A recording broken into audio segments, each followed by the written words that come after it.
안녕하세요, 여러분. 오늘은 2022년 6월 18일에 있었던 지방직 공무원 보건행정 과목에 대한 해설 특강을 진행하도록 하겠습니다. 그래서 보건직 시험을 준비하시는 분들이 이제 보건행정 과목을 시험을 봤을 거고요. 자, 전체적으로 출제 빈중, 출제 분포를 좀 살펴보면은 사회보장 파트는 항상 출제 빈도가 높은 파트예요. 그래서 문제 낼 내용도 많고, 그다음에 사회보장 파트 그리고 조직이랑 인사행정 파트에서 워낙에 출제 빈도가 높다라는 거 여러분들 다 알고 계실 거고, 그 외에 나머지 파트에서도 골고루 문제가 출제가 되고 있죠. 자, 문제 풀어보도록 하겠습니다. 의료기사 등에 관한 법률상 의료기사에 해당하지 않는 것을 묻고 있는데, 우리가 보건의료 인력에 대한 문제가 최근 들어서 거의 매 시험마다 나오고 있거든요. 그래서 다음 중 보건의료 인력지원법에 따른 보건의료 인력에 해당하지 않는 사람을 고르시오, 또는 의료법에 따른 의료인이라던가 이런 것들을 묻는 문제가 자주 나와요. 자, 이번에는 의료기사 등에 관한 법률상 의료기사를 묻고 있는데, 제가 이 법을 설명하면서 의료기사 등에 관한 법률이기 때문에 여기에는 의료기사도 있고 의료기사가 아닌 사람도 있다라고 했어요. 자, 그래서 의료기사라고 하면은 임상병리사, 방사선사, 물리치료사, 작업치료사, 치과기공사, 치과위생사가 의료기사에 해당이 되고, 안경사랑 보건의료정보관리사 같은 경우는 의료기사는 아니다라고 했었죠. 그래서 정답은 안경사가 되겠고, 자, 보시면은 보건의료 인력 지원법에 따른 보건의료 인력을 보시면 의료법에 따른 의사, 치과의사, 한의사, 간호사, 조산사까지를 의료인이라고 했고요. 의료기사 등에 관한 법률에 의한 의료기사라고 하면은 임상병리사, 방사선사, 물리치료사, 작업치료사, 치과기공사, 치과위생사까지 의료기사 등에 관한 법률에서 정하고 있긴 하지만 의료기사는 아닌 사람이 보건의료정보관리사랑 안경사였고요. 자, 약사법에 따른 약사랑 한약사, 응급의료에 관한 법률에 따른 응급구조사, 의료법에서 규정하고 있는 간호조무사, 국민영양관리법에 따른 영양사, 공중위생관리법에 따른 위생사, 그리고 국민건강증진법에 따른 보건교육사까지가 있고요.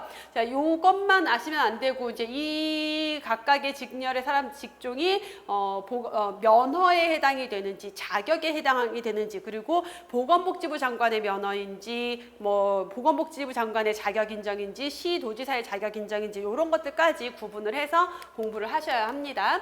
자, 두 번째 문제, 동기부여 이론 중에서 X이론에 근거하여 관리자가 구성원을 대하는 좋은 방법을 묻고 있는데, X이론이라고 하면은 동기부여 이론 중에서 맥그리거라는 학자가 제시한 XY 이론이 있었죠. 그래서 X이론적 인간관이랑 Y이론적 인간관이 있었고, X이론적 인간관은 원래 사람은 태어나면서부터 일을 하기 싫어하는 사람이야. 웬만하면 일을 안 하고 싶어하고, 야망도 없고, 책임지기도 싫고, 내가 알아서 하는 것보다 누가 나한테 업무를 지시를 해주는 게 좋고, 이런 성향의 사람이기 때문에 이런 사람들에 대한 관리 기법으로 적절한 것은 어떤 성과에 대한 경제적 보상을 하고 권위주의적인 리더십을 적용하는 게 유리하다라고 했고요. 엄격한 감독, 통제 하에서 관리가 이루어져야 된다라고 했어요. 그래서 경제적인 보상과 제재가 가장 적절한 대안이 되겠고, 권한의 위임이라던가 자율성을 존중한다던가 민주적 리더십을 적용하기에 적절한 사람은 Y이론적 인간이다라고 했죠. 정답은 1번이고요. 그래서 X이론적 인간은 이런 방금 설명을 드렸고, 자, Y이론적 인간이라고 하면은 아니야, 인간은 그렇게 일하기 싫어하는 존재가 아니라 스스로 자율적으로 자기가 어떤 일을 찾아서 하고 스스로를 규제할 수 있고, 좀 더 책임감 있는 일을 하고 싶고, 창의력과 상상력을 발휘할 수가 있고, 책임지기 원하고 책임 있는 행동을 하고자 하는 사람이 Y이론적 인간이다라고 했어요. 자, 이런 사람에게는 어떤 권위적인 리더십보다는 어떤 자기의 목표를 설정하고 그 목표와 조직의 목표를 잘 합쳐서 그 목표를 향해서 스스로 노력하는 그러한 관리 전략이 필요하다. 그래서 민주적인 리더십이 적절하고요. 권한을 위임을 해줘서 스스로 무언가 권한을 가지고 일을 할 수 있도록 만들어줘야 되고, 목표를 스스로 설정하고 스스로 목표를 도달하기 위한 노력을 하도록 할 수 있어야 된다라고 했죠. 자, 다음은 3번 문제. 다음 내용을 모두 포함하는 진료비 지불 방법을 묻고 있는데, 자, 과다한 행정관리 비용, 우리 진료비 지불 방법이라고 하면은 행위별 수가제, 인두제, 포괄수가제, 그리고 총액계약제 같은 것들이 있었고요. 그 중에서 과다한 행정관리 비용을 초래한다. 관리 비용이 많이 든다라는 거고, 과잉 진료가 우려가 되고, 의료기술 발전을 유도할 수 있는 제도는 대표적으로 행위별 수가제였죠. 그래서 행위별 수가제라고 하면은 의료 서비스를 제공했을 때 의료 서비스 제공하는 그 내용 한 건마다 비용이 책정이 되어 있다라고 했어요. 그래서 의사 입장에서는 많은 양의 의료 서비스를 제공을 해주면 그만큼 돈을 받을 수가 있기 때문에 과잉 진료를 유도하는 가장 대표적인 제도가 행위별 수가제다라고 했죠. 그래서 서비스의 양과 질이 확대되고 의료인 입장에서는 내가 제공한 서비스만큼 돈을 받을 수가 있으니까 의료인이 재량껏 다양한 서비스를 제공을 할 수가 있고요. 첨단 의과학 기술을 유도하는 특징을 가지게 되죠. 왜냐하면 첨단 의과학 기술을 도입을 했다 하더라도 그걸 도입을 했으면 비싸겠죠. 그 서비스를 제공했다. 그럼 거기에 대한 돈을 정당하게 받을 수가 있기 때문에 이렇게 첨단 의과학 기술 발달을 유도한다. 하지만 단점으로는 서비스의 양이 많아지면 그만큼 과잉 진료의 문제가 있고 그로 인해서 의료비 상승의 문제가 있고 행정적으로 복잡해요. 그래서 서비스를 제공하고 그 서비스 제공한 내용 하나하나마다 공단에다가 청구를 해서 그걸 돈을 다 받아야 돼요. 그럼 공단 입장에서는 무조건 돈을 지불하는 게 아니라 심평원을 통해서 그 내용들을 다 평가를 해요. 심사를 해서 제공된 서비스의 과잉 진료, 과다 처방은 없었는지 심사를 한 다음에 심사 기준에 맞으면 돈을 지불하기 때문에 어떤 행정적으로 복잡한 특징이 있고 예방에 소홀해지겠죠. 왜냐하면 환자가 와야 서비스를 제공하고 돈을 벌 수가 있기 때문에 의료기관 입장에서는 예방에는 조금 소홀하게 되는 그러한 단점을 가지게 되죠. 자, 국민건강보험 요양급여 기준에 관한 규칙상 상급 종합병원에서 1단계 요양급여를 제공받을 수 있는 경우를 묻고 있는데, 자, 우리나라의 요양급여 절차는 2단계 절차를 가지고 있다라고 했어요. 그래서 의료기관 같은 경우는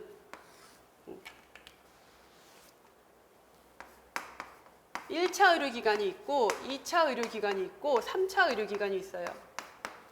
자, 우리가 건강상의 문제가 생겨서 병원을 간다라고 하면은 여러분들은 1차 의료기관이나 2차 의료기관, 그냥 간단하게 얘기하면 뭐 의원급, 동네 의원들 또는 2차 의료기관은 입원과 수술관, 간단한 수술 같은 게 하는 뭐 조금 작은 병원들, 그러니까 종합병원급 상급 종합병원, 그러니까 대학병원급은 아니지만 조금 큰 병원들, 그래서 여기까지를 2차 병원이라고 둔다라면은 이 의료기관은 그냥 가서 치료를 받으면 돼요. 그래서 여기에서 1단계 요양급여를 받게 되는 거고, 자, 만약에 이 1차 의료기관이나 2차 의료기관에서 치료할 수 없는 뭔가 중증도, 난이도가 높은 치료를 해야 된다라고 한다면 3차 의료기관 상급 종합병원으로 가야 되죠. 그래서 이렇게 갈 경우에는 진료 의뢰서라는 걸 가지고 가야 돼요. 그래서 여기를 2단계 요양급여라고 하죠. 그래서 내가 만약에 감기가 걸렸다. 그러면 나는 그냥 동네 의원 말고 삼성의료원에서 진료 보고 싶어 해서 이쪽으로 바로 간다라고 하면은 진료는 가능하겠지만 건강보험 적용이 안 돼요. 그러면 건강보험 적용을 받으려면 어떻게 해야 된다? 1차 의료기관이나 2차 의료기관에 가서 진료를 보고 진료 의뢰서를 가지고 3차 의료기관으로 가야 되는 2단계 요양급여 절차를 가지고 있는데, 예외적으로 저 건강보험 요양급여의 기준에 관한 규칙에서 예외적으로 요런 경우에는 1단계를 거치지 않고 바로 2단계, 바로 3차 병원, 바로 상급 종합병원에서 1단계 요양급여를 받을 수 있는 경우를 정해놓고 있죠. 자, 거기에 해당하는 게 혈우병 환자가 요양급여를 받는 경우에 해당이 되고요. 자, 이 문제도 워낙 빈출 문제여서 제가 수업 중에도 많이 강조하고 여러분들이 기출문제라던가 모의고사에서도 굉장히 여러 번 풀어봤던 문제였죠. 그래서 보시면은 상급 종합병원에서 1단계 요양급여를 받을 수 있는 경우, 응급 환자인 경우, 분만할 때, 치과에서 요양급여를 받을 때, 그리고 장애인이 물리치료를 받을 때, 그러니까 장애인이 재활의학과 진료를 볼 때고, 그다음에 일반 물리치료가 아니라 작업치료, 운동치료 같은 재활치료가 필요해서 재활의학과 진료를 보는 경우에 가능하다. 그리고 가정의학과 진료 볼 때, 그다음에 그 상급 종합병원에 근무하는 근로자, 가입자가 요양급여를 받는 경우에는 그냥 그 병원에서 진료를 볼 수가 있다는 거고요. 혈우병 환자가 요양급여를 받는 경우가 해당이 되죠. 자, 다음 5번 문제. 다음에서 설명하는 보건사업 내용을 아래의 평가 유형에서 모두 고르래요. 자, 사업 평가 내용을 보니까 사업의 목적과 목표를 달성했느냐. 자, 목적과 목표를 달성했냐 보시면 구조 과정 결과로 나왔죠. 자, 목표 달성 여부를 평가하는 거니까 당연히 결과 평가에 해당이 되겠고요. 사업을 진행하는 과정에 사업 진행상에 의도치 않은 결과는 없었느냐. 자, 사업을 진행하고 났는데 우리가 생각하지 못한 다른 결과는 없었는지 마찬가지로 결과 평가에 해당이 되겠고, 사업의 진행 정도가 목표 대비 의도한 대로 실행이 되고 있느냐. 그래서 사업을 진행하는 과정에 계획한 대로 우리가 계획상 언제까지 얼마큼의 목표 이런 것들이 있는데 그대로 진행이 되고 있는지를 묻고 있기 때문에 과정 평가가 되겠죠. 그래서 정답은 니은과 디귿, 과정평가와 결과평가에 해당이 된다. 그래서 구조평가는 투입되는 자원, 시설, 인력, 장비 등에 대한 평가고요. 과정평가는 사업이 목표대로, 계획대로 목표 달성에 가능하도록 진행이 되고 있는지를 평가하는 거고, 결과평가는 사업이 끝나고 난 다음에 어떤 효과를 평가하는 내용이죠. 자, 다음 로버의 국가보건의료 체계 분류에 따를 때 북한이 속하는 유형을 묻고 있는데, 자, 로머는 우선 국가보건의료 체계를 두 번에 걸쳐서 분류를 했는데 1976년에 먼저 처음에 분류를 했을 때는 경제개발 정도, 그 다음에 정치적인 개입, 그래서 보건의료 체계에 정부가 얼마나 정치적으로 개입을 하는지에 따라서 자유기업형, 그 다음에 복지국가형, 그리고 저개발국가형, 개발도상국가형, 사회주의 국가형 이런 식으로 분류를 했었어요. 자, 그랬다가 1991년에 이걸 이제 다시 해처모혈을 다시 해서, 자, 경제적 특성에 따라서 분류를 하고 정치적 특성에 따라 분류를 해서 정치적으로 봤을 때 시장지향형, 복지지향형, 그리고 포괄적 보장형, 중앙계획형 이렇게 분류를 했고, 북한처럼 사회주의 국가들이 중앙계획형에 해당이 되죠. 그래서 정답은 3번이 되는 문제였고요. 근데 사실 이 문제는 제가 봤을 때는 좀 오류의 소지가 조금 있긴 한데 아무도 이 문제에 대해서는 이의 제기를 하지 않았어요. 그 말은 거의 대부분의 수험생들이 이 문제는 맞췄다라는 거죠. 그래서 저도 특별히 더 언급은 잘 안 하고 있긴 하지만 간단하게 얘기를 하면 사실 개발도상국형으로도 분류가 되거든요. 이제 무슨 얘기냐면, 로머가 1991년에 이 보건의료 체계를 분류를 할 때, 자, 이렇게 정치적인 특성으로 봤을 때 보건의료 체계, 정책에 정부가 얼마나 개입을 하는, 정책을 가지고 시장에 얼마나 개입을 하는지에 따라서 시장지향형, 복지지향형, 전국민 포괄형, 중앙계획형으로 분류를 했고요. 국민 1인당 GNP를 기준으로 해서 경제적 수준에 따라서는 선진국, 개발도상국, 극빈국, 자원이 풍부한 나라 이렇게 두 가지로 분류를 했어요. 매트릭스로.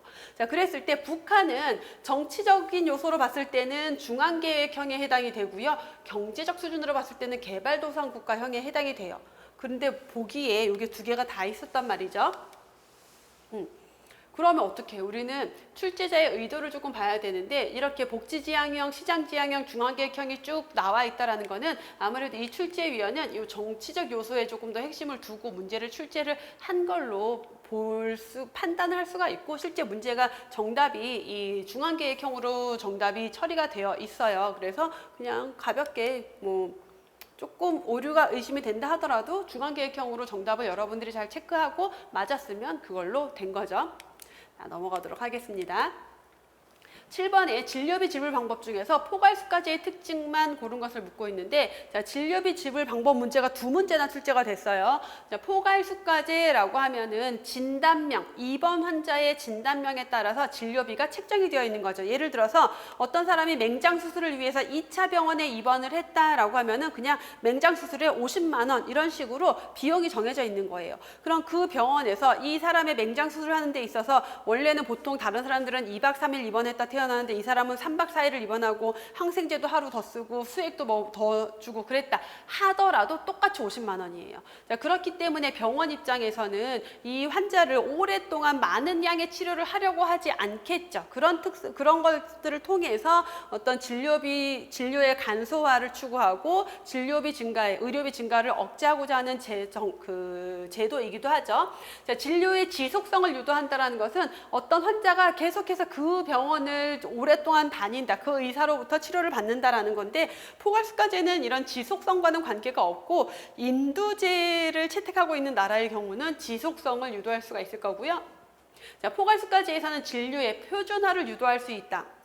그래서 의료기관 또는 의사 입장에서는 어차피 이 환자를 치료해서 받을 수 있는 돈이 정해져 있기 때문에 꼭 필요한 치료 내용만 들어갈 거예요. 그게 딱 이제 표준화가 된다라는 거죠. 자, 진료비 산정이 간소화된다. 그래서 이거 다 계산해서 책정하는 게 아니라 그냥 진단명이 뭐 그러면은 비용 얼마 이렇게 책정이 되기 때문에 진료비 산정이 간소화되겠죠. 자, 첨단 의학 기술 발전은 유도할 수가 없어요. 왜냐하면 어차피 이 질병을 치료해서 받을 수 있는 돈이 정해져 있는데 굳이 새롭게 개발된 비싼 의료기기 들여다가 그걸 써가면서 치료하진 않겠죠. 그래서 첨단 의학기술 발전을 유도하는 제도는 행위별 수가제죠. 정답은 그래서 니은과 디귿이 되겠고요. 포괄수가제는 환자 종류당 단가가 책정이 되어 있어서 진료비를 산정하는 게 간편해지고 행정적으로도 간편해지고 경제적인 진료를 수행하게 되고 진료가 표준화되는 그러한 장점을 가지고 있고 단점으로는 그래서 서비스가 좀 줄어드는 과소진료 문제, 서비스의 규격화, 최소화 문제, 행정직이 진료진에 대한 간섭이 증대가 된다. 그래서 이거는 의료기관에 고용되어 있는 의사예요. 환자를 치료하다 보니까 이 사람은 하루 이틀 더 입원해서 경과를 좀 살펴봐야 될 것 같은데 행정직에서 그런 압박이 들어오는 거예요. 그 사람 맹장수술이라 우리가 받을 수 있는 돈이 정해져 있는데 왜 2박 3일 입원할 걸 3박 4일을 입원시킵니까? 빨리 퇴원시키세요. 뭐 이런 내용들이 들어올 수가 있다라는 거죠. 다음 문제 8번 교육훈련 방법으로 옳은 것을 묻고 있는데 피훈련자를 몇 개의 반으로 나눠서 분반별로 주어진 과제에 대해서 연구나 토의를 하고 그걸 다시 전원에게 보고하고 토의하는 방식을 신디케이트라고 했어요. 그래서 여러분들이 얼핏 보면 이거 버즈 세션 아니에요 라고 많이 생각을 하실 텐데 이 신디케이트 같은 경우는 우리가 공중보건에서는 제가 신디케이트를 안 다루고 보건행정에서 보건행정에서 행정학적으로 나오는 내용 중에 하나가 신디케이트예요. 그래서 그냥 얼핏 보면은 우리가 보건교육 방법에서 버즈 세션이랑 비슷한데 조금 다른 게 신디케이트 같은 경우는 조금 고위자 과정이에요. 그래서 분반을 나누는 거는 버즈 세션이랑 비슷하지만 분반을 나눠서 똑같은 주제 가지고 각자 논의를 하는 게 아니라 각 분반별로 다른 주제를 줘요. 그래서 각자 논의를 한 다음에 그걸 가져와서 그 내용을 토론을 하는 게 조금 차이가 있죠. 그래서 신디케이트에 대한 설명이고요. 보시면은 집단 연구 활동에서 사용이 되는데 분반을 몇 개로 나눈 다음에 각각 주어진 과제를 각각 조별로 연구하고 토의한 다음에 다시 모여서 전원에게 보고하고 비판하고 토의하는 방식으로 이루어지죠. 자, 건강보험 재원 구성에 대한 설명 옳은 것. 건강보험 재원 중에서 가장 큰 비중을 차지하고 있는 것은 국고 지원이 아니라 우리나라는 건강보험제도이기 때문에 주요 재원이 뭐다? 가입자가 납부하는 보험료가 주 재원이 되겠고요. 자, 매년 국민건강증진기금에 해당해서 해당 연도 보험료 예상 수입의 6%에 상당하는 금액을 공단에 지원한다. 그래서 건강보험 재원이 기본적으로 가입자가 납부하는 보험료가 재원이고 보험료 예상 수입의 6%만큼을 국민건강증진기금에서 지원을 해주고 있다라고 했어요. 자, 매년 그리고 국민건강증진기금뿐만 아니라 국고에서도 지원을 해주는데 보험료 예상 수입의 20%가 아니라 14%에 상당하는 금액을 국고 세금에서 지원을 해주고 있다라고 했고요. 자, 건강보험 재정은 대부분 지역가입자. 자, 우리 건강보험의 가입자는 직장가입자랑 지역가입자로 나뉘어지죠. 그래서 직장가입자가 납부하는 보험료도 있고 지역가입자가 납부하는 보험료도 있기 때문에 이 사람들이 같이 내는 보험료가 대부분이에요. 재원이 되는 거예요. 그래서 직장가입자가 내는 보험료가 대부분이면 그건 너무 불공평하죠. 그래서 모든 가입자가 납부하는 보험료가 되는 거고 그래서 정답은 2번이 되는 문제였고요.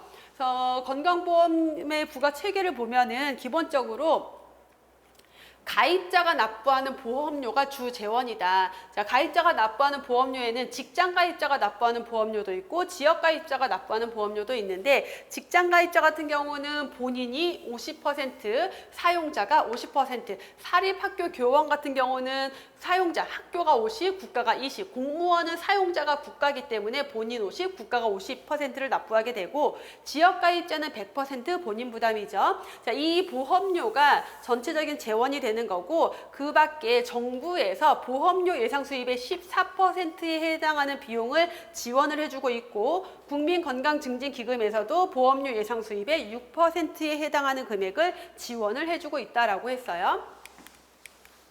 다음 10번 문제. 초등학교 건강증진 사업을 위해서 해당 학교 대상 학교에서 수학 분석을 한 내용이래요. 옳은 것을 고르라는데 제가 수업 중에 한 3년 전부터 수학 분석 문제 나올 거예요. 자주 나올 거예요 했고 그때부터 해서 수학 분석 문제가 거의 매년 빠지지 않고 나오고 있어요. 그래서 이번에도 또 수학 분석에 대한 문제가 나왔어요. 자, 수학 분석이라고 하면 S, 그 조직 내부의 장점과 W, 그 조직 내부의 약점, O라고 하면은 그 조직 외부 환경으로부터 오는 기회, T라고 하면은 외부 환경으로부터 오는 위협이라고 했어요. 그럼 강점과 약점은 조직의 내부적인 특성이고 기회와 위협은 외부적인 환경의 요인이다라고 보시면 돼요. 자, 사회적 분위기가 건강을 우선시하고 있다. 이거는 조직 내부의 특징이 아니라 외부의 어떤 변화인 거죠. 그래서 얘는 강점이 아니라 기회로 봐야 되겠고요. 소속 학교를 대상으로 수학 분석을 한 거니까 그 학교의 교원들의 능력이 우수한 편이래요. 조직이 가지고 있는 강점에 해당이 되겠죠. 자, 약점, 교내의 건강 증진 활동을 수행할 공간이 부족하다. 조직 내부, 학교 내부에서의 부족한 점인 거고 시골이기 때문에 주변에 연계할 수 있는 기관이 부족하다. 그 학교 주변 환경에서의 안 좋은 점이죠. 그래서 옳은 것은 디귿과 리을밖에 없네요. 정답은 3번이죠. 수학 분석을 보시면 그래서 조직 내부에서 가지고 있는 긍정적인 게 강점, 조직 내부에서 가지고 있는 부정적인 게 약점이 되는 거고 외부 환경에 긍정적인 게 기회, 외부 환경에 부정적인 게 위협이 되는 거예요. 그래서 수학 분석을 통해서 우리가 할 수 있는 거 만약에 강점이 있으면서 기회가 오고 있다라고 하면은 SO 전략을 수립하게 되는 거고 자, 그 조직 내부에 약점이 있는데 외부 환경으로부터 기회가 오고 있다. WO 전략이 되는 거죠. 자, 외부 환경으로부터 위협이 오고 있는데 강점을 가지고 있다. 강점을 활용해서 위협을 회피해야 되겠죠. ST 전략이고 자, 우리 조직에 약점이 있는 상태에서 위협이 오고 있다. 방어적인 전략이 필요하죠. WT 전략이 필요합니다. 자, 11번 보건의료 자원에 대한 평가 요소를 묻고 있는데 자, 2019년 우리나라 병상수는 인구 1000명당 12.4 병상이었고요. OECD 회원국은 평균 4.4 병상이래요. 그래서 우리나라는 병상수가 OECD 회원국 평균에 비해서 2.8배나 많대요. 우리나라가 사실 OECD 평균으로 봤을 때 병상수가 굉장히 많은데 그래서 평균보다 훨씬 많은데 인력은 OECD 평균보다 적어요. 되게 문제죠. 그러면 할 일은 되게 많은데 인력이 부족하다라고 볼 수가 있겠죠. 그게 우리나라의 특징인데 이런 것들을 통해서 자원에 대해서 평가를 할 때 뭘 볼 수가 있느냐? 양적인 공급이 너무 많다라는 걸 판단할 수가 있는 거예요. 그래서 양적 공급에 해당이 되고 자, 이 내용은 보건의료 자원 개발과 관련된 평가 요소들 항목 했던 거 기억나시죠? 그래서 보건의료 자원을 개발할 때는 이러한 요소들을 고려해서 개발을 해야 되고요. 자, 개발된 자원을 평가할 때도 이러한 요소에 부합되게 개발이 되었는지를 평가를 해야 돼요.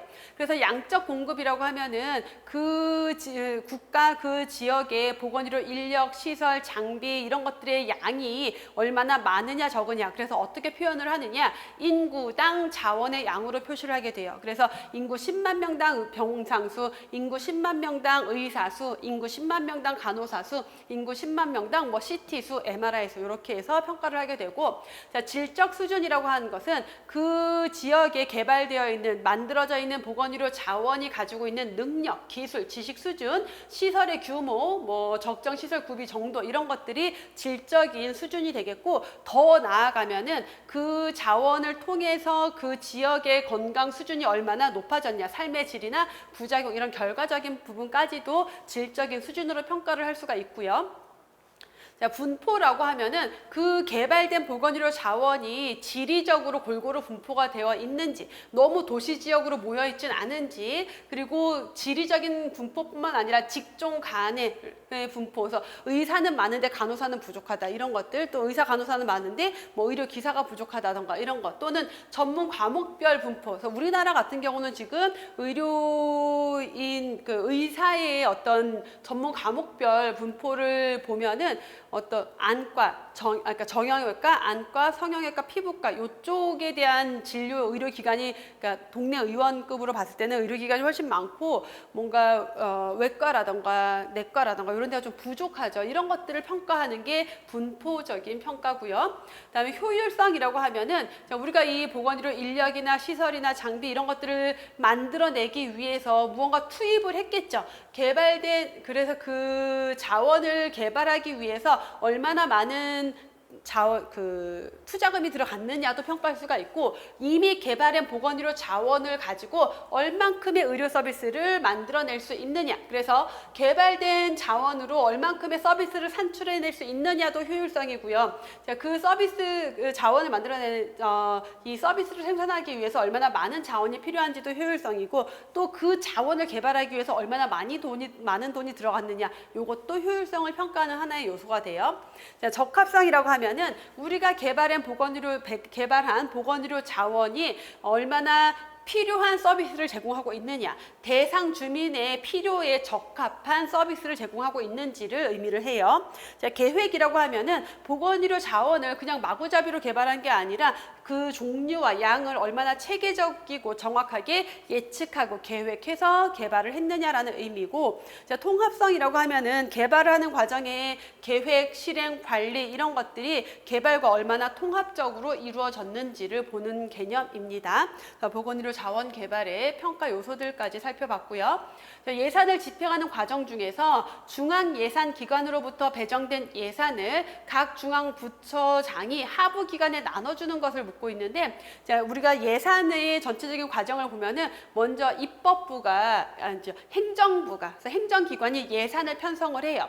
자, 그 예산을 편성을 해서 국회에 올려요. 그럼 국회에서 그 예산을 심의를 하죠. 예산을 심의해서 의결이 됐어요. 그럼 돈을 행정기관으로 줄 거예요. 그래서 그걸 집행을 하게 되는데, 그러면 예산을 배정한다라는 것은 돈을 준다라는 거잖아요. 국회 의결이 됐죠. 그럼 그 편성된 예산을 중앙예산기관이 행정부처, 그래서 중앙부처로 돈을 보내는 것을 예산의 배정이라고 하고요. 자, 그렇게 중앙부처, 예를 들어 보건복지부에 이제 예산이 배정이 됐어요. 그럼 보건복지부에서 보건복지부 산하에 있는 뭐 건강보험공단이라던가 건강증진개발원이라던가 뭐 심평원이라던가 다양한 산하기관이 있겠죠. 산하기관으로 다시 예산을 나눠줄 거예요. 그거를 배정된 예산을 또 다시 배정을 하기 때문에 예산의 재배정이라고 해요. 그래서 정답은 3번이죠.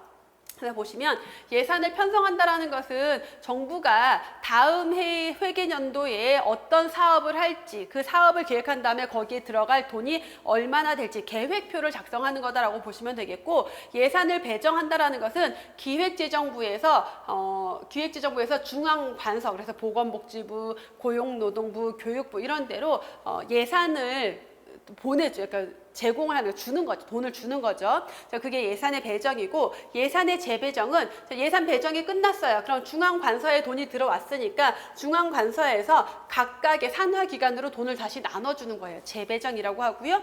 지출 원인 행위라고 하는 것은 이제 사업을 하는 거예요. 그래서 사업을 하면서 돈이 지출이 되겠죠. 그 행위를 한다라고 보시면 돼요. 자, 13번 국민건강증진기금의 사용 범위에 해당하지 않는 것도 제가 시험에 자주 나오는 내용이다. 여러분들 강조해 드렸던 내용이고, 근데 이걸 외우지 못하고 있다 하더라도 국민건강증진기금이니까 건강생활, 국민영양, 구강건강관리는 다 개연성이 있는데 사업장을 따로 지원을 하진 않아요. 그래서 사업장 건강검진 사업은 여기에 해당이 되지 않고, 자, 기금의 사용을 보시면은 그래서 출제된 게 이거죠. 건강생활지원사업, 국민영양관리사업, 구강건강관리사업이 들어가는 거고, 자, 중요한 내용들을 보시면 금연교육이라던가 광고, 흡연 피해 예방, 흡연 피해자 지원 이런 데 돈이 들어가는 거고, 그 밖에 보건교육이나 자료 개발하는데 보건 통계 작성하고 보급하고 보건의료와 관련된 조사, 연구, 개발하는 데도 들어가고요. 질병 예방, 검진, 관리하는 데에서 이게 사업장을 한정 짓는 게 아니라 그냥 국민들의 질병을 예방하고 검진, 관리하는 사업에도 들어간다라는 거예요. 그리고 암을 치료하기 위한 사업에 들어가고요. 영양관리 사업, 신체활동 장려, 구강건강관리. 자, 그 밖에 시도지사, 시장군수, 구청장이 행하는 건강증진 사업이랑 공공보건의료, 건강증진을 위한 시설, 장비 확충하는 데도 돈이 들어가고요. 기금을, 이 돈을 관리를 해야 되겠죠. 그래서 기금을 관리, 운용하는 데 필요한 경비에도 돈이 들어가게 돼요. 자, 14번 암관리법 시행령에 따른 암의 종류가 있었죠. 검진 주기, 연령. 자, 이것도 제가 암의 종류별로 왜 이렇게 하는지 좀 설명을 많이 드렸었죠. 그래서 유방암 같은 경우는 여성들 40세가 딱 넘어가면은 유방암이 발생하기 시작해요. 그래서 보통 40대 중반 정도에서 유방암 초기 진단받는 경우가 굉장히 많거든요. 그래서 우리나라 유방암 발생률 통계 보면은 여자들 40대 되면은 발생률이 이렇게 높아져요. 그 다음 뚝뚝뚝뚝. 왜냐면 여기에서 발견했기 때문에 이후에 떨어지는 거죠. 자, 그래서 유방암은 40세 이상, 40세 이전엔 잘 안 걸려요. 그래서 40세 이상 여성을 대상으로 대신 진행이 서서히 돼요. 그래서 2년 주기로 한다라고 했고요. 자, 위암 같은 경우도 마찬가지로 40이 넘어가면은 위암 발생률이 딱 올라가기 시작해요. 그래서 40세 이상 남녀를 대상으로 위암도 유방암과 마찬가지로 진행이 급격하게 되지는 않기 때문에 2년마다 검사를 하게 돼요. 자, 자궁경부암은 발생 연령이 굉장히 낮아요. 그래서 원래는 30세부터 했었는데 20세로 연령을 더 낮췄죠. 최근 한 몇 년 전에. 그래서 20세 이상 여성은 검진 주기 2년마다 서서히 진행되는 암이기 때문에 2년마다고요. 자, 대장암 같은 경우는 40대에도 잘 안 걸려요. 50세는 넘어가야 이제 발생률이 좀 높아지는데 대신 남녀를 대상으로 해서 검진 주기를 1년마다 해요. 자, 대장암은 나머지 유방암, 위암, 자궁경부암에 비해서 진행 속도가 빨라요. 그래서 올해 없었어도 그러니까 내년에 다시 검사를 해봐야 돼. 1년마다 검사를 해보고 특히 대장 내시경 했는데 용종이 있다고 하면 이 용종이 이제 암으로 진행이 되는 경우가 많기 때문에 용종을 제거하는데 용종이 있었던 사람은 또 생겨요. 그래서 주기적으로 계속 검진을 받아야 되죠. 그래서 1년이기 때문에 옳지 않은 것은 4번이고요. 그래서 암 종류를 보시면 위간대, 유자폐라고 해서 위간대, 유자폐. 자, 위암 설명됐고 간암 같은 경우는 40세 이상 남녀가 다 대상은 아니에요. 40세 이상 남녀 중에서 간암 발생 고위험군을 대상으로 해요. 자, 간암 발생 고위험군이라고 하면은 B형 간염 보균자 또는 C형 간염 보균자, 만성 간경변자 이런 사람들이 고위험군인데 대신 이런 사람들을 대상으로 해야 되는데 대신 검진 주기가 6개월이에요. 간 같은 경우는 세포 분열이 빠르기 때문에 암이 발생했을 때 진행 속도가 굉장히 빨라요. 그래서 6개월마다 하는 거고요. 자, 대장암 50세 이상 1년마다 한다라고 했고, 자, 폐암 보시면은 만 54세에서 74세, 그래서 연령 기준이 다른 데랑 다르죠. 54세에서 74세 이하 남녀 중에서 폐암 발생 고위험군을 대상으로 2년마다 해요. 자, 폐암 같은 경우는 다른 암들에 비해서도 진행 속도가 또 좀 많이 느려요. 굉장히 오랜 기간이 걸치기도 하고, 그래서 2년마다 하고 있고, 폐암 발생 고위험군이라고 하면은 흡연에 대해서 30갑년의 흡연력을 가지고 있는 사람. 그래서 이 말은 뭐냐면 하루에 한 갑씩 30년을 담배를 피웠으면 여기 해당이 돼요. 또는 하루에 3갑씩 10년을 피웠어도 30갑년이에요. 하루에 10갑씩 3년을 피워도 30갑년이에요. 그렇게 계산이 되는 거예요. 15번. 자, 정책 결정 이론 같은 경우는 제가 여러분들 시험에 무조건 한 문제 나온다라고 계속 강조를 드렸었고, 특히나 최근의 출제 경향은 하나의 모형을 묻기보단 이런 식으로 4가지 모형을 다 적어놓고 이 중에서 설명 옳은 거 고르시오, 틀린 거 고르시오, 이렇게 문제가 나온다라고 강조해 드렸던 내용이죠. 그대로 출제가 됐어요. 자, 합리 모형이라고 하면은 인간은 전지적인 존재야. 그래서 정책 결정자가, 의사 결정자가 전지전능한 사람이에요. 그렇기 때문에 이 목표를 달성하기 위한 어떤 여러 가지 대안들이 있을 때 그 모든 대안들을 경제적으로 다 분석을 해서 그 중에서 최고 좋은 대안을 선택할 수 있다. 목표 달성을 극대화할 수 있는 대안을 선택할 수 있다라는 인간의 완전한 합리성을 근거로 하고 있는 게 합리 모형이에요. 그래서 그렇고, 자, 객관적 사실을 판단할 때 인간 능력에 한계가 있기 때문에 부득이 제한된 합리성을 전제로 하는 것이 만족 모형에 대한 설명인 거죠. 그래서 합리 모형은 이렇게 제한된 합리성이 아니라 이성과 합리성이 굉장히 제한이 없다. 그래서 합리 모형은 인간의 완전한 합리성.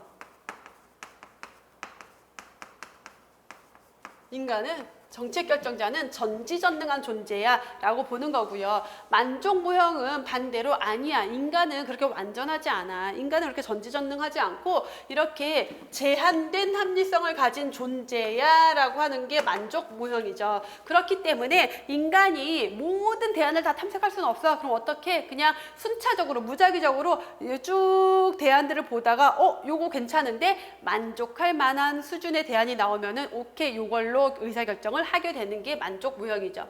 자, 혼합주사 모형 같은 경우는 혼합주사 모형은 합리 모형이랑 점증 모형을 합쳐놓은 게 혼합주사 모형이다라고 했어요. 그래서 근본적인 결정을 할 때는 합리 모형을 적용하고 세부적인 내용에 대한 의사결정이 필요할 때는 점증 모형을 적용한다라고 했던 거고, 자, 이렇게 개인적 차원의 의사결정에 초점을 두는 만족 모형을 집단 차원으로 적용시킨 모형이 뭐예요? 이거는 개인적 차원에서의 의사결정 모형이 아니라 집단 차원에서의 결정 모형인 회사 모형에 해당이 되죠. 회사 모형에 대한 설명이죠.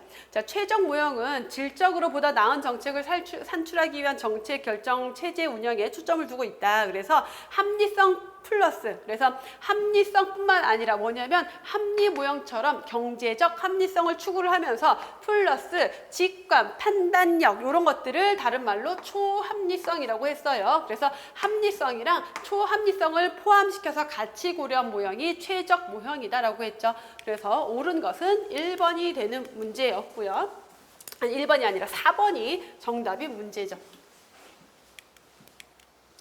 다음 16번 문제, 보건의료 사업의 경제성을 평가하는 방법. 이것도 제가 수업 때 너무 많이 강조하고 모의고사 문제로도 여러 번 풀어봤기 때문에 여러분들 굉장히 쉽게 풀 수 있었을 건데, 자, 우리가 보건 사업에 대한 경제성을 평가하는 방법이 대표적으로 비용 편익 분석, 비용 효과 분석, 비용 효용 분석이 있었는데, 자, 이렇게 지금 여기서 보시면은 A도에서 시군구별로 심뇌혈관 질환 치료 비용과 검사 결과 측정을 해서 비교를 했는데, 결과를 뭐로 봤냐면은 질을 보정한 생존 연수, 퀄리로 봤어요. 그래서 이렇게 결과를 질 보정 생존 연수 또는 건강 일수로 평가하는 건 뭐다? 그냥 뭐 다른 거 볼 필요도 없이 비용 효용 분석인 문제였죠. 정답은 4번이고, 그래서 비용 편익 분석, 비용 효과 분석, 비용 효용 분석은 세트로 묶어서 시험 문제 워낙 자주 나온다라고 했죠. 자, 비용 편익 분석은 하나 또는 두 개 이상의 사업 대안 중에서 조금 더 경제적으로 타당성 있는 사업을 판단하기 위해서 사용이 되는데, 여기에서 비용 편익 분석에서의 가장 핵심 결과가 화폐 가치로 표시가 된다라는 거예요. 기본적으로 비용 편익 분석, 비용 효과 분석, 비용 효용 분석 전부 다 비용이라고 하는 것은 다 돈이에요, 어차피. 그래서 투입도 돈, 근데 산출, 결과물도 화폐 가치로 평가해서 순현재 가치법, 비용 편익비, 그리고 내부 수익률 같은 것들을 통해서 경제성을 평가하는 방법이고요. 자, 비용 효과 분석은 앞에서 비용 편익 분석은 비용도 돈, 결과도 돈이라고 했는데, 자, 비용 효과 분석은 마찬가지로 비용은 돈이지만 결과는 산출물이 질로 표현이 돼요. 그래서 뭐 유병률, 발생률, 사망률 이런 것들로 표현이 된다라는 게 비용 효과 분석이었고요. 자, 비용 효용 분석은 효용, 결과가 건강 일수 또는 질을 보정한 수명, 퀄리로 표현이 된다라고 했던 거 똑같이 비용은 돈이에요. 그래서 이 포인트만 잡고 있어도 쉽게 풀 수 있는 문제였죠. 17번, 팀제 조직의 특성으로 옳지 않은 것을 묻고 있는데, 자, 우리가 일반적으로 수직적인 조직을 뭐 개선 조직이라던가 또는 관료제 조직이라고 하고, 수평적인 조직의 대표적인 모형이 팀제 조직이에요. 그래서 팀장이 있고 나머지 다 팀원이에요. 그래서 뭐 과장, 부장, 차장, 과장, 뭐 대리, 이런 식으로 되는 게 보통은 이제 개선 조직, 라인 조직이라고 하고요. 팀 조직은 그냥 팀장 한 명과 팀원들이 있어요. 서로의 어떤 이렇게 수직적인 관계가 아니라 수평적인 관계에 있는 조직이 대표적으로 팀제 조직이죠. 자, 그렇다 보니까 수평적인 조직이기 때문에 상급자에게 직무 권한이 대부분 집중되어 있지 않겠죠. 그래서 조금 더 각각의 팀원, 구성원들이 전문성을 가지고 있고 권한이 조금 더 잘 배분이 되어 있는 그러한 조직의 특징인 거고, 그래서 보시면 팀장이랑 팀원이 유기적인 관계를 가지고 시너지 효과를 기대할 수가 있고요. 빠르게 의사결정하고 다양한 욕구에 대해서 능동적으로 조금 더 유기적인 그러한 조직이다라는 거고, 팀원의 능력, 팀의 실적 이런 것들이, 그래서 그 팀을 만들어 놓은 다음에 팀의 실적에 따라서 실적이 높으면은 뭔가 성과급 이런 것들을 가져갈 수가 있어요. 그래서 그런 것들을 기초로 보수 체계가 구성이 돼요. 그래서 옳지 않은 것은 1번이 되겠죠.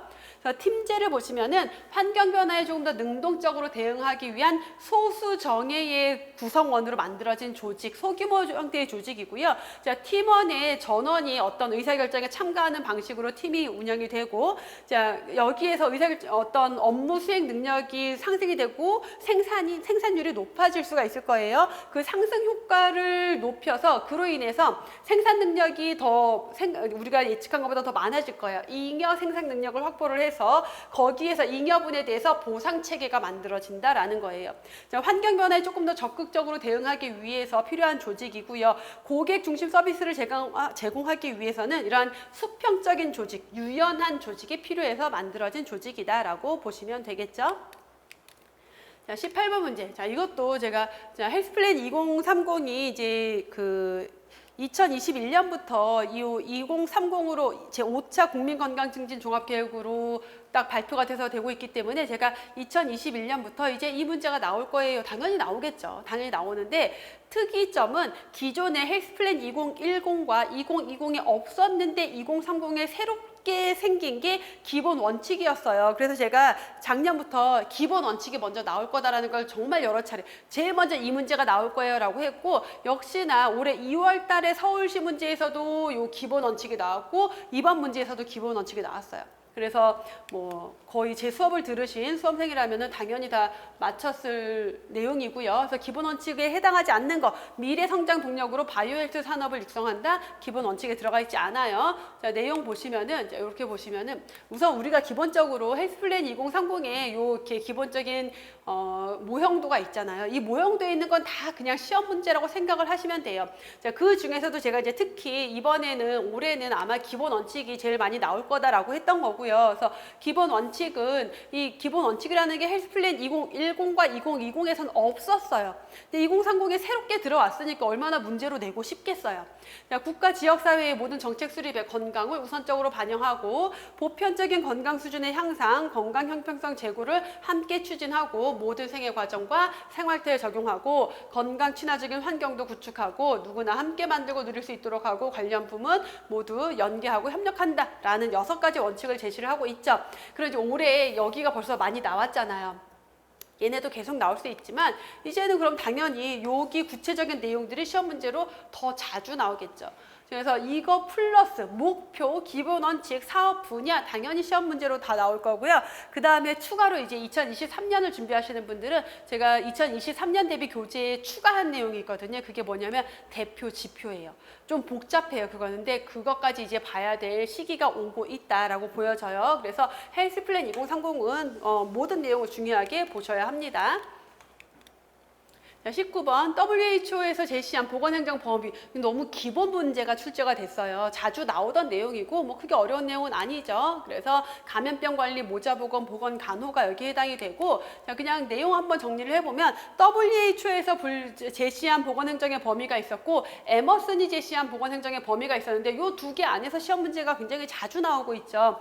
그래서 WHO 보건 관련 기록 보존, 보건교육, 환경위생, 전염병 관리, 모자보건, 의료, 보건 간호고, 에머슨 에머슨 보건통계, 보건교육, 환경위생, 전염병관리, 모자보건, 그리고 만성병관리, 검사실 운영, 보건검사실 운영. 그래서 보시면은 여기까지 내용이 똑같아요. 그렇죠? 근데 이게 좀 다르죠. 보건 관련 기록 보존, 보건 통계. 근데 보건 관련 기록이 사실은 보건 통계가 보건 관련 기록이거든요. 그래서 의미상 같다라고 보시면 되겠고, 나머지 보건교육, 환경위생, 전염병관리, 모자보건 똑같고, WHO는 의료보건간호, 에머스는 만성병관리, 보건검사실 운영으로 정리를 하고 있죠.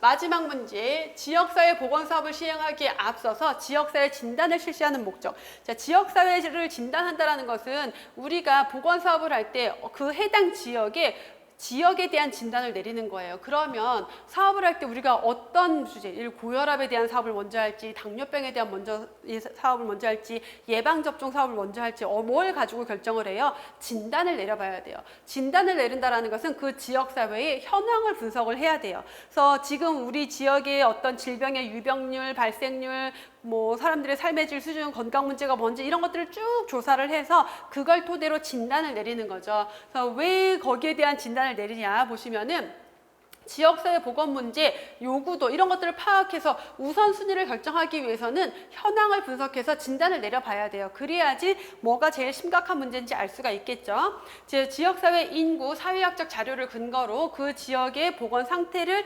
파악하기 위해서 진단을 실시한다. 맞는 내용이겠죠.